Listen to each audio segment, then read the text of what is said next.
की हमारी कहानी है ईमानदार मांझी। एक दिल को छू लेने वाली ये कहानी है। डॉक्टर रवि ओपीडी के काम में व्यस्त थे। वो हर दिन 100 से भी ज़्यादा बीमार बच्चों को रोज़ाना मिलते थे। वो इस काम को किसी मशीन की तरह हर दिन किया करते। उनके सहायक ने उनके चैम्बर में आकर उन्हें बताया, 2 औरतें एक बच्चे को लेकर आई है। बच्चा सांस भी बड़ी मुश्किल से ले पा रहा है। आप कहे तो उन्हें अंदर भेजूं? डॉक्टर ने हाँ में सर हिलाया। एक बूढ़ी औरत और एक जवान औरत डॉक्टर के चैम्बर में आई। बूढ़ी औरत ने अपने हाथों में एक 1.5 साल का बच्चा पकड़ रखा था। दोनों के मटमैले कपड़े और शारीरिक हालत देखकर डॉक्टर ने उनकी आर्थिक परिस्थिति को समझ लिया। डॉक्टर ने इशारे से दोनों को अपने टेबल के पास वाली कुर्सियों पर बैठने को कहा। डॉक्टर ने पूछा, बताइए मांझी, क्या हुआ है बच्चे को? मांझी बोली, 3 दिनों से मेरे बच्चे को जुकाम हो रखा है और आज तो बड़ी मुश्किल से सांसें ले पा रहा है। साहब देखिए ज़रा, बड़ी तकलीफ़ में है मेरा लाल। डॉक्टर ने बच्चे पर ढके मैले कपड़े के टुकड़े को हटाकर देखा तो एक कुपोषण के कारण बहुत ही कमज़ोर, बिल्कुल हड्डी पिंजर सा छोटा बच्चा डॉक्टर को दिखा। बच्चे की आधी आंखें खुली थी, हाथ और पैर के नाखून भी सफ़ेद पड़ चुके थे। फेफड़ों में तरल भरने की वजह से सांसें लेने में तकलीफ़, ये सभी लक्षण निमोनिया के थे। डॉक्टर ने मांझी से कहा, देखिए मांझी, बच्चे की हालत बहुत गंभीर है। उसे तुरंत शहर के बड़े सरकारी अस्पताल में दाखिल करवाना पड़ेगा। हो सकता है वहाँ पर उसे श्वास की मशीन की ज़रूरत पड़े। वह मेरे पास नहीं है, लेकिन उस अस्पताल में है। आप इसे तुरंत वहाँ पर ले जाइए। मांझी ने थोड़ा हिचकिचाते हुए कहा, हमें तो लगा था हम दवाई लेंगे और घर वापस लौट जाएंगे, इसलिए हम घर से सिर्फ 300 रुपये लेकर चले थे, जिसमें से 80 रुपये तो भाड़ा में ही खर्च हो गए। अब कैसे? डॉक्टर ने पहले ही उनको देखकर अंदाज़ा लगा दिया था कि उनकी समस्या क्या हो सकती है। आप चिंता मत कीजिए मांझी, जहाँ मैं आपको भेज रहा हूँ वह सरकारी दवाखाना है और वहाँ पर गरीब लोगों का अच्छे से इलाज किया जाता है। आप ज़्यादा मत सोचिए और यह लीजिए, आप तुरंत जितनी जल्दी हो सके उस दवाखाने पहुँचिए।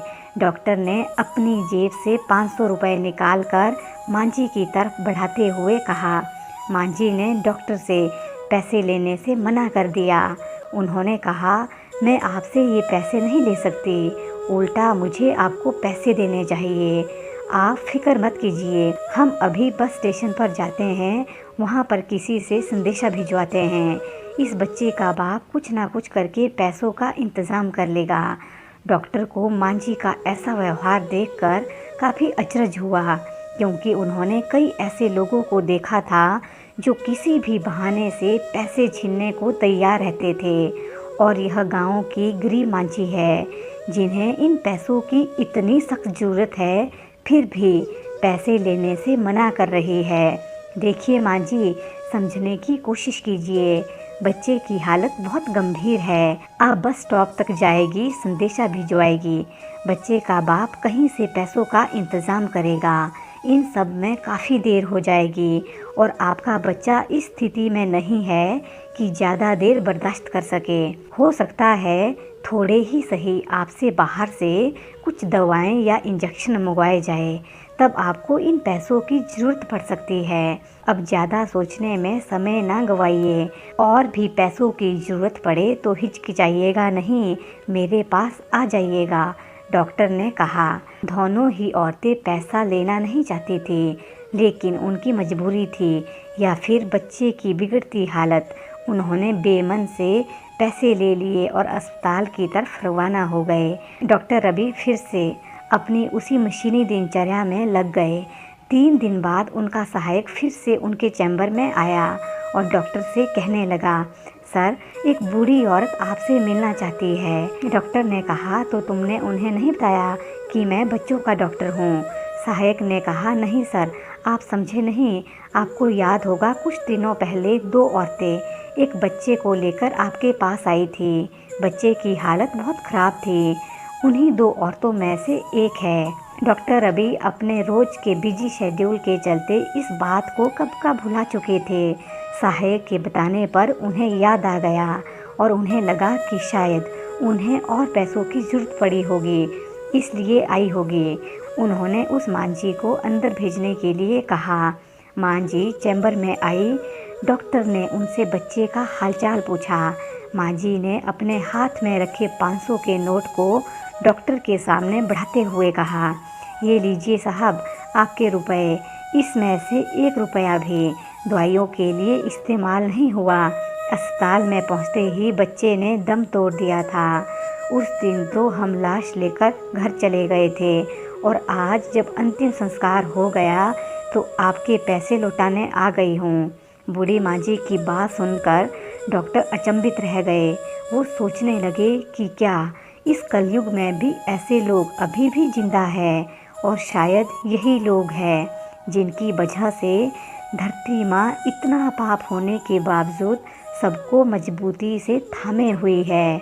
डॉक्टर ने मांझी से कहा, मांझी, आपको यह थोड़े से पैसे लौटाने के लिए धक्का खाते हुए इतना दूर आने की आवश्यकता नहीं थी, और मैं कहाँ देख रहा था कि आपने पैसे दवाइयों में खर्च किए या नहीं। आप नहीं देख रहे थे, लेकिन मेरा भगवान तो देख रहा था।